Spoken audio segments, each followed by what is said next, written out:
In time value of money analysis, sometimes you may come across with a situation where interest is paid multiple times in a year. That means the interest on your deposit may be paid once for every 6 months or once for a month. In such scenario, you need to make a slight correction or a slight change to your future value formula to calculate the future value of your investment. Now from this video, you will learn how to calculate future value when interest is paid multiple times during a year. Look at this problem. Suppose you purchased 3-year term debentures of Reliance Industries for rupees 50,000. Coupon rate is 12%, which is paid semi-annually, in the sense 2 payments in a year. How much money you will receive at the end of the 3rd year? First we look at the timeline of this. So you have a period 0 and 3 years is a term deposit, and in each year you are paid twice. Semi-annually is once in every 6 months. So that means your N equals to 3 years into 2 payments in a year. So this comes to 6. That means your timeline will be 1, 2, 3, 4, 5 and 6. 6 half-year payments. What is the annual payment here? 12%.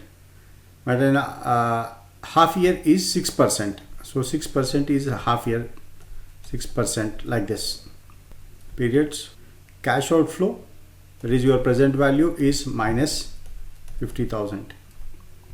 And what is your future value?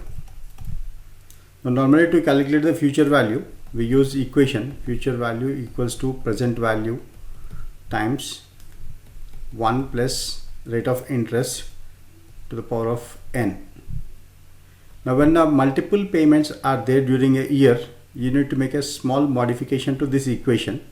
In that case, future value equals to present value times 1 plus I, that is annual rate of interest, by P, that is payments during a year, then n, number of payments. So here I is interest rate per annum and P is number of payments during the year. In this case, it is saying that semi-annual, that is 2 payments.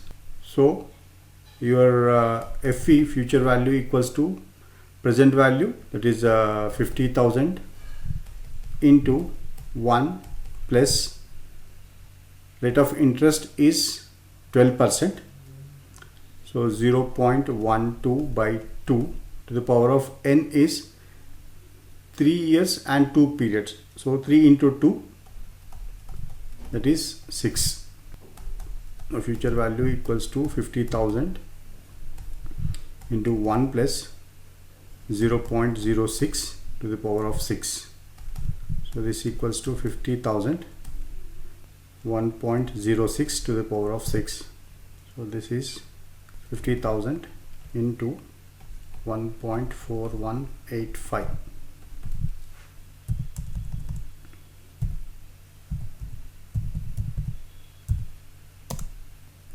So this comes to 70,925. So the amount that you receive after 3 years is 70,925. Here is another example. If you deposit 10,000 in a bank which pays you 10% interest annually, and interest is paid on a monthly basis. So how much you will be in your account for after 5 years? So your future value, this equals to present value times 1 plus I by P to the power of n. So here n equals to how many years? 5 years. And how many payments in a year? Monthly basis, that means 12 months in a year. So this equals to 60. And now this is 10,000 into 1 plus 10 by 12 to the power of 60. So this is 10,000 into 1 plus, so this is 0.10 divided by 12, 0.0083. 0.0083 to the power of 60. So 10,000 into 1.0083 to the power of 60. This comes to 1.0083 to the power of 60, 1.642. So there is 10,000 into 1.642. So this comes to 10,000 into 1.642. So your future value, that is the amount in your bank account, will be 16,420.